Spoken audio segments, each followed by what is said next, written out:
Bewitched was one of my favorite shows growing up along with I Love Lucy. I love shows from back in the day, 50s, 60s. I still love rewatching them over and over again. They're just classics in and of themselves. Endora, she is by far my favorite witch of all time. I just found a couple items on Etsy. I love this whole artistic image of her. It's so pretty. I will link below the two sellers that I purchased this from, but this one here is a card. As you can see, it's the exact same image, just kind of different style.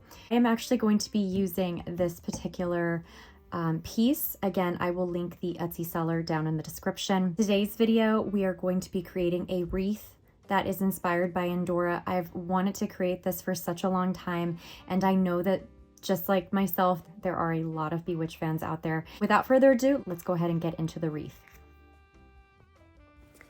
Starting off with our pool noodle from Dollar Tree, I'm going to take the two ends, bring them together, and then using the duct tape from Dollar Tree, I'm just taking a strip here, and I'm just going to go ahead and wrap that around a couple times, the ends of the pool noodle.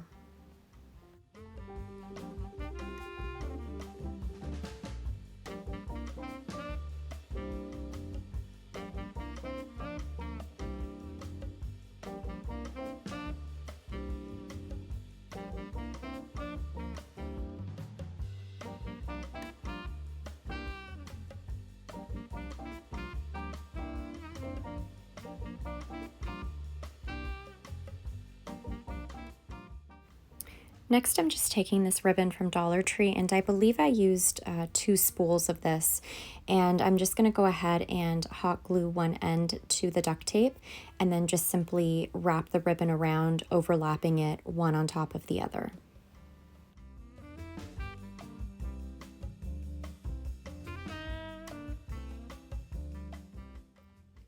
Now, I literally pulled every single piece of tulle that I own in the color scheme that is specific to Endora. So Endora has, her bodice is green with a purple lavender cape, and she does wear some blue eyeshadow. Her hair is this bright orange red color. So these are the colors and hues that I pulled. I also pulled these really muted colors as well. I have the seafoam green, the lavenders, the purples, all different hues. I think in terms of the order I'm gonna go, I think I'm gonna do the orange, the blue, the purple, and then the green, just to kind of go in order of how she appears. So her red orange hair, her blue eyeshadow, her bodice, and then kind of like the cape that is attached to her bodice.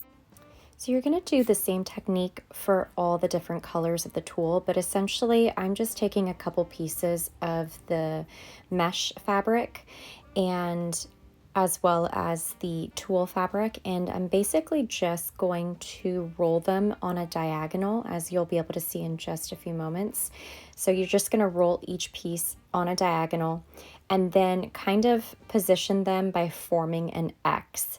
And I end up using these pipe cleaners that I also got from Dollar Tree to basically just twist them together.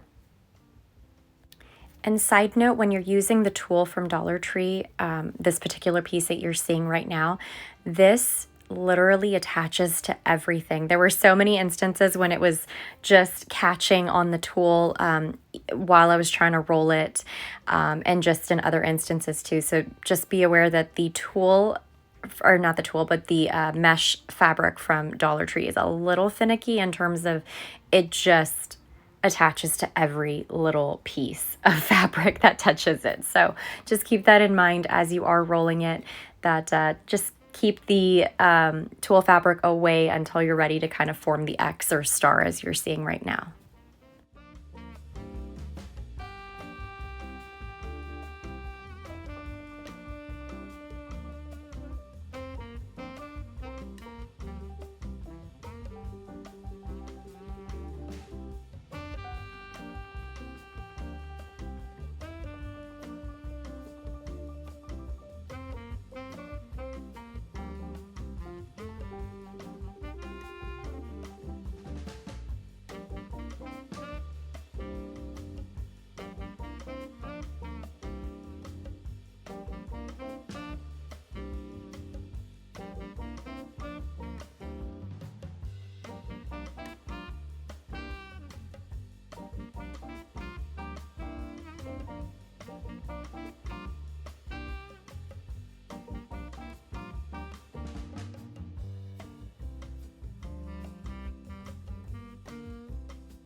Now, as I do different colors, I like to attach them to the wreaths just so they're not kind of sticking to each other, because like I said, the mesh will literally catch on the other pieces that you have near it. So I just thought it was just better to kind of start gluing them down onto the wreath. So I do work in sections because I want to have that order that I was talking about earlier. You can do whatever color pattern you want, but for me, I'm just kind of going in the order of her appearance. So as you can see, I'm just laying them out on the wreath form itself. I did end up cutting off the ends of the pipe cleaners just so I had no stems sticking out. Yeah, I'm just going to go around and glue them together. And as you can see here, we're just jumping forward. I did the same technique with the purple. I will do the same technique with the green coming up. As I'm gluing them onto the wreath form, I use zip ties to keep the components together because I did find that they weren't attaching as well to the wreath form. So definitely use zip ties. I think that it will help you. And then as it dries and it attaches to the wreath form, then you can just cut the zip ties off. I get my zip ties in a pack from Dollar Tree, of course, because where else do I shop?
Next, I'm just taking a few packs from the Dollar Tree Halloween section. This is from last year that I had in my stash, but you can use whatever color ornaments you want. And then I found this foam scatter from Dollar Tree, of course, from their graduation leftover line, and then a pick from their Halloween section.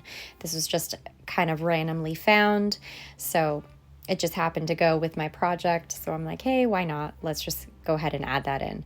So I'm just removing the foam balls from the picks themselves, and then I'm just going to go around the wreath and attach the ornament balls as well as the foam spheres that you're seeing right there.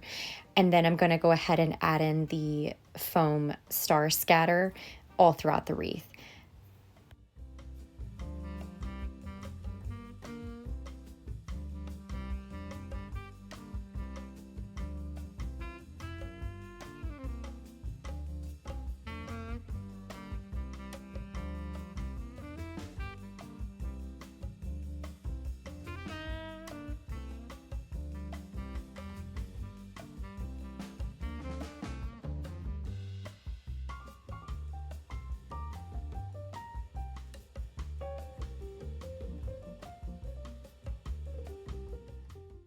So here I'm going to take the picture of Endora and I'm going to attach it to this Dollar Tree sign that I had, and I'm going to use the back side. So I'm going to attach the image of Endora onto the back side, going to remove the tags here, and then I'm going to be using some double-sided tape, which is what I had on hand. I probably wouldn't use any sort of liquid glue for this just because it might create bubbles onto the image itself, and I'm trying to keep a very smooth finish on the surface, so that's why double-sided tape is just really useful in that sense.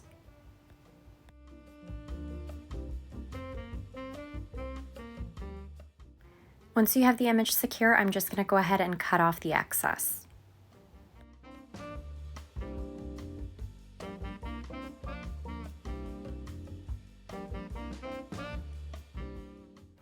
Now you could glue this piece onto the wreath form itself, but I'm going to go ahead and use some twine and create a loop at the top and the bottom that I will use with zip ties to secure it to the wreath form.